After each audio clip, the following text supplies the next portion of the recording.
안녕하세요 여러분, 새로운입니다.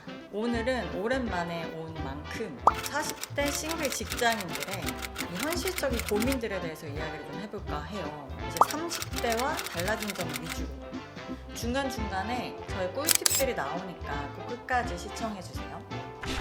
첫 번째로 자기 관리에 대해서 이야기 좀 해보면, 이제 사회가 내준 숙제는 사실상 거의 끝났다고 볼 수 있어요. 대입, 취업, 결혼, 육아. 결혼 유무에서 저희 싱글들은 나눠지지만 더 이상 그 어떤 숙제들을 강요하지 않아요. 오히려 좀 존중해 주거든요.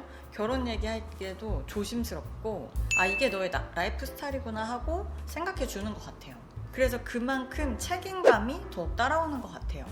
그리고 이 책임감에 대해서 생각해 보니까 아마도 싱글들이 갖는 그런 시간에 대한 무한한 자유에서 오는 것 같거든요.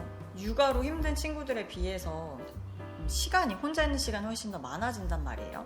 이렇게 무한히 자유가 주어지면 오히려 사람들이 벙찌게 되는 경우가 있는 것 같아요. 막 열심히 바쁘게 30대를 보내다가 시간을 막 주고 너 이제 알아서 놀아, 혹은 너 이제 알아서 해봐, 이럴 때 괜히 잡생각에 빠지고 허무주의에 빠지고 내 인생 뭔가, 이런 철학적인 질문들을 자주 하게 되고, 이런 허무주의에 빠지지 않기 위해선 끊임없이 멘탈을 좀 관리를 하고 몸을 부단히 움직여야 하는 것 같더라고요. 그래서 멘탈 관리를 위해서도 이렇게 딱 집중할 수 있는 좀 생산적인 일이 필요하다. 이게 제가 내린 결론이에요. 그리고 이게 어떻게 보면 일종의 열등감일 수도 있는데, 친구들은 결혼하고 아이도 있고 인생의 목표가 딱 정해졌잖아요. 근데 나는 이걸 하나하나씩 다시 쌓아가야 되는 느낌인 거예요. 그래서 스스로 정말 잘 살아내고 싶은 거죠. 나 스스로에게도 남들에게도 내 선택이 틀리지 않았다는 걸 증명해내고 싶어져요. 저는 그래서 이런 생각을 되게 많이 한 것 같아요. 내 친구들은 애도 막 둘씩 낳아서 잘 기르는데 나는 나라도 잘 길러내자, 나를 더 키워내야겠다. 그래서 요즘 멘탈 관리를 더욱 잘하고 시간과 책임감에 대한 생각을 되게 많이 하게 됩니다. 생산적인 일을 좀 하면서 멘탈을 관리하게 되더라. 두 번째는 일과 커리어인데요. 이거는 첫 번째 주제와도 어느 정도 연관이 있는 것 같아요. 40대쯤 되면 사람이 한 40춘기가 오는 것 같은데, 인생에 대한 철학적인 질문들을 하고 내 인생이 정말 제대로 된 것인가 하는 생각들을 하는 것 같아요. 30대에는 그냥 열심히 살다 보니까 이런 생각을 할 틈이 없었는데, 이제 이런 본질적인 질문을 하게 되는 거죠. 제가 우연히 알게 된 한 유튜버 분이 이런 단어를 쓰시더라고요. 40대가 되면 목적의 난민이 된다. 그 전까지 시키는 일만 계속 해왔는데 40대가 딱 되니까 목적이 사라지고 붕 뜬 거죠. 그래서 이것을 생산적이고 창조적인 일로 바꾸는 것이 좋다. 온전히 나의 자율성과 주체성을 찾자. 이런 얘기를 해주셨는데 저는 이게 정말 와닿았거든요. 제가 유튜브를 시작하게 된 계기도 이런 것 때문인 것 같아요. 너무 항상 시키는 것만 잘 해왔고 하라는 것만 해오니까 주체적으로 뭔가 해보고 싶은 거예요. 뭔가 만들어 보고 싶고. 그리고 그 유튜브가 악플이든 좋은 말이든 피드백이 바로바로 오니까 직장에서는 그런 거를 좀 받기가 힘들잖아요. 근데 내가 온전히 무언가를 만들어내서 창조적인 일을 했을 때 자율성이, 주체성이 회복된다. 세 번째로 가치관의 변화. 저는 이게 가장 큰 것 같은데, 우선 친구들과 대화의 주제가 바뀝니다. 저는 대화의 주제가 주로 직장 이야기, 상사 이야기, 아니면 연애와 결혼 이야기, 썸남 이야기, 이런 걸로 주로 이뤘다면, 이 나이쯤 되니까 정말 건강에 대한 이야기를 너무 많이 하게 돼요. 영양제를 뭘 먹는지, 언제 자서 언제 일어나는지, 넌 요즘 아픈 데는 없는지, 건강검진은 언제 받았는지 등등, 이렇게 정말 실질적인 건강 이야기를 하게 되고, 실제로도 남 이야기를 할 때도 전에는 가십 위주였거든요. 지금은 슬프지만 뭔가 남의 아픈 거, 남이 질병을 얻은 거, 그것에 대한 안타까움을 막 나누게 되고, 실제로 부모님이 일찍 돌아가시는 친구들도 있고 하게 되니까 건강관리, 지인의 부고, 병을 얻게 된 안타까운 이야기, 이런 것들을 많이 하게 되더라고요. 그러면서 가치관이 어떻게 변하냐면, 전에는 되게 외부적이고 자극적인 이슈나 사건들이 인생에 크게 영향을 미쳤어요. 근데 이제는 정말 인생의 본질적인 정수에 대해서 생각하게 되는 것 같더라고요. 예를 들면 아까 말했던 것처럼 건강에 대한 감사함, 사람에 대한 감사함, 이런 것들이 생기고요. 예전에는 그 소확행이라고 했잖아요. 소소하고 확실한 행복. 이것이 소본행으로 바뀝니다. 소중하고 본질적인 행복으로 바뀌게 돼요. 건강과 가족, 그리고 지금 남아있는 사람들에 대한 감사함, 이런 걸로 정말 예전에는 신경 쓰지 못했던 그런 확실한 인생의 그 밑바탕이 되는 것들에 관심을 가지게 되는 것 같더라고요. 네 번째로 연애와 결혼입니다. 제 주변에 40대여도 꾸준히 연애하시는 분들도 계시고, 사실 40대가 됐다고 해서 비혼과 비혼이 아닌 사람으로 나누긴 좀 그런 것 같아요. 워낙 비자발적인 비혼들도 늘어나고 그냥 결혼은 하게 되면 하는 거지, 이런 태도의 사람들이 오히려 많아지게 되는 것 같거든요. 그래서 공통점을 찾아보면 막 30대처럼 결혼을 막 목적으로 해가지고 나는 꼭 결혼할 거야 이렇게 된다기보다 결혼 자체가 그냥 인생에서 이렇게 살짝 옆으로 가서 번외가 돼요. 영상으로 치면 약간 쿠키 영상 같이 제 인생의 이제 메인 테마가 아닌 거죠. 제가 이 이유에 대해서 생각을 좀 해봤더니 30대 때 원튼 원하지 않든 많은 셀프 테스트를 거치게 되거든요.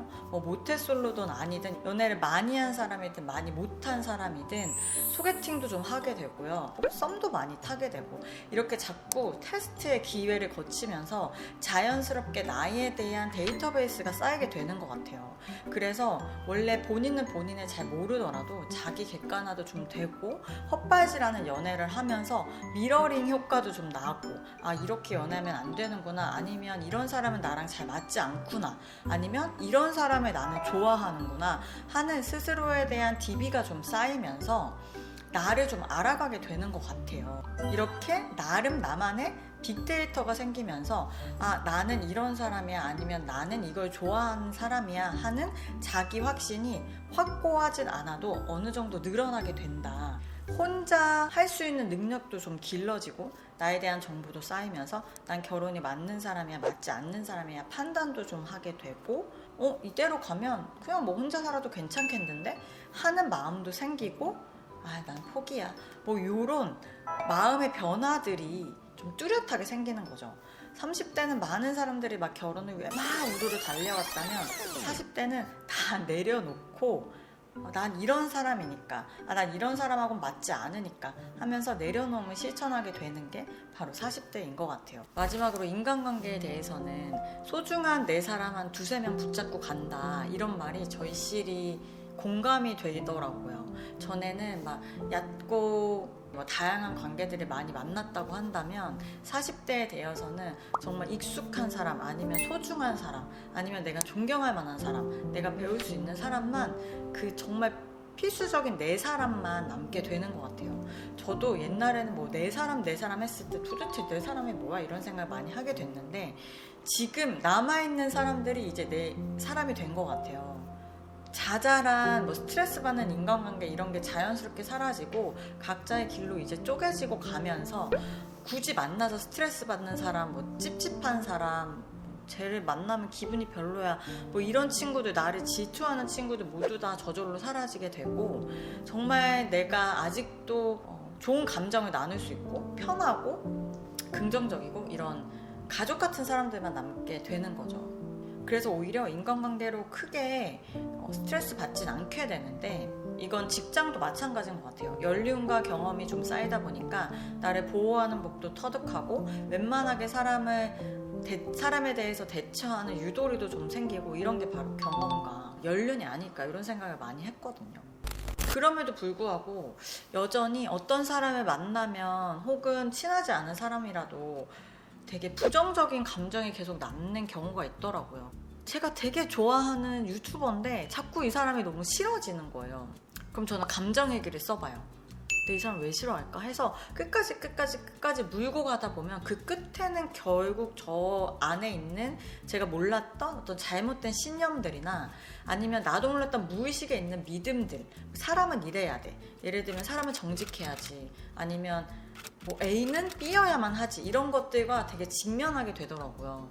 그래서 저는 인간관계나 어떤 사람을 대할 때 감정 처리를 감정회계로 하게 되는 것 같아요. 여전히 인간관계로 되게 스트레스 받는 분이시거나, 아니면 나의 이렇게 부정적인 감정 처리가 힘들다 하시는 분들한테 만약에 도움이 된다면 제가 부끄럽지만 좀 잘 정리를 해서 예시로 감정회계 쓰는 법을 올려보도록 하겠습니다. 전반적으로 정리해 보자면, 30대가 되어 40대와 달라진 점은 굉장히 인생의 본질에 집중하게 된다.